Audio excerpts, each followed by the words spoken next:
Sometime in the last few years, you sat in a dentist's chair and heard the same thing millions of people hear every single day. You have a cavity. Maybe it was one. Maybe it was three. Maybe you left with a bill that made you question every life decision you've ever made. But here's what nobody in that chair ever tells you. 1,000 years ago, an ordinary peasant, no toothbrush, no toothpaste, no dentist, no fluoride, had better teeth than you. And the reason why will completely change how you think about food, health, and the system that was supposed to be keeping you well. When archaeologists excavate medieval cemeteries across Europe, they find something that shouldn't be there given everything we assume about medieval life. Healthy teeth. Not perfect, not modern, but dramatically, measurably healthier than the teeth in your mouth right now. Lower cavity rates, less decay, better structural integrity across an entire lifetime of use with zero professional dental care. Medieval people didn't have toothbrushes until the very end of the period. They didn't have toothpaste. They didn't have fluoride in their water. They didn't have a single piece of modern dental technology. And yet the bones tell a story that modern dentistry cannot explain away. So how is that possible? And what changed? Because the answer isn't about hygiene at all. The cavity is not a natural human condition. That is the thing modern dentistry will never quite say out loud, because the entire industry is built around treating it. But the archaeological evidence is unambiguous. Tooth decay at the rates modern humans experience it, rates where the majority of adults have multiple cavities by their 30s, does not appear consistently in the human record until a very specific moment in history. Before that moment, cavities existed, but they were rare, isolated, the exception rather than the rule. Medieval skulls show cavity rates of roughly 5 to 10% of teeth examined. Modern populations in industrialized countries show rates of 90% or higher in adults by middle age. That is not a hygiene gap. That is not a toothbrush gap. That is something else entirely. And it has a name: sugar. In 1953, British dentist and researcher Aubrey Shyam began what would become decades of work connecting sugar consumption directly to tooth decay rates across populations. His findings, replicated across multiple studies and confirmed by the World Health Organization in 2015, were unambiguous. Cavity rates track sugar consumption with extraordinary precision. Not fat, not carbohydrates in general.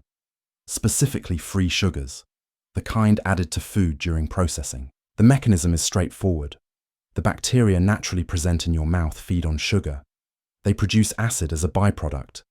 That acid dissolves tooth enamel. The more frequently sugar is present in your mouth, the more frequently that acid cycle runs. Over years, decades, a lifetime, the enamel breaks down, and you get a cavity. Medieval people had bacteria in their mouths. They had carbohydrates in their diet. They had plenty of conditions that should have produced decay. What they didn't have, for most of the medieval period, was refined sugar in any meaningful quantity, and their teeth show it directly.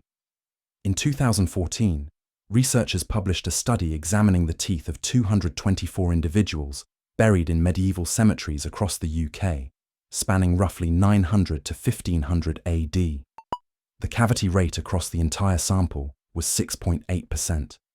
Not 6.8% of people, 6.8% of individual teeth examined. For context, the World Health Organization estimates that tooth decay affects 2.3 billion people globally today, with adults in industrialized nations averaging 3 to 5 cavities each. But here is the detail that makes the medieval evidence truly remarkable. The researchers found a clear pattern within the data itself. Early medieval populations showed the lowest decay rates. Then, starting in the 13th century, as trade routes began bringing small amounts of sugar into wealthy European households, cavity rates in those households began climbing. The poor, still eating coarse grain, vegetables and meat with virtually no sugar, maintained their low decay rates well into the 15th century. The skulls of medieval peasants are not just healthier than the skulls of modern adults, they are healthier than the skulls of medieval nobility. Because the wealthy got sugar first, and the wealthy got cavities first. The science of why is now completely understood. Streptococcus mutans, the primary bacteria responsible for tooth decay, produces lactic acid when it metabolizes sugar. That acid drops the pH in your mouth below the threshold at which enamel dissolves. A single sugary drink keeps your mouth in that acidic state for up to 40 minutes. If you are eating or drinking something sugary multiple times a day, which the average modern person does without thinking about it, your teeth are spending the majority of their waking hours in an acid bath. Medieval peasants eating coarse bread, root vegetables, legumes, and occasional meat produced almost no acid cycling at all. Their mouths spent most of the day in a neutral or mildly alkaline state. The coarse texture of their food even had a mild mechanical cleaning effect on tooth surfaces. They weren't trying to have good teeth. They just hadn't been handed the thing that destroys them. So how did sugar go from a rare luxury to something present in almost every food you eat? The answer is one of the most consequential economic stories in human history. And it is a trap. Sugarcane cultivation began expanding through the Mediterranean in the 11th and 12th centuries. By the 15th century, Portuguese traders had established sugar plantations in the Atlantic islands. Then came the Americas. By the 17th century, production had exploded and prices had begun falling. What was once a spice for the wealthy became affordable for the middle class, then the working class, then everyone. And here is the trap. The more affordable sugar became, the more food manufacturers used it.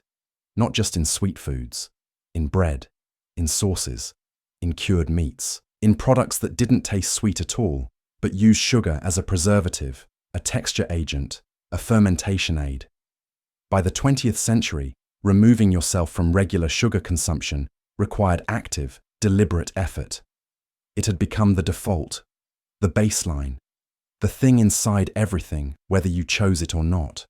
The dental industry grew alongside it, not to solve the problem, to manage the symptoms. Here is what that means for your mouth right now. The average adult consumes roughly 3 times the WHO recommended daily maximum for sugar. Most of it is not coming from obvious sources.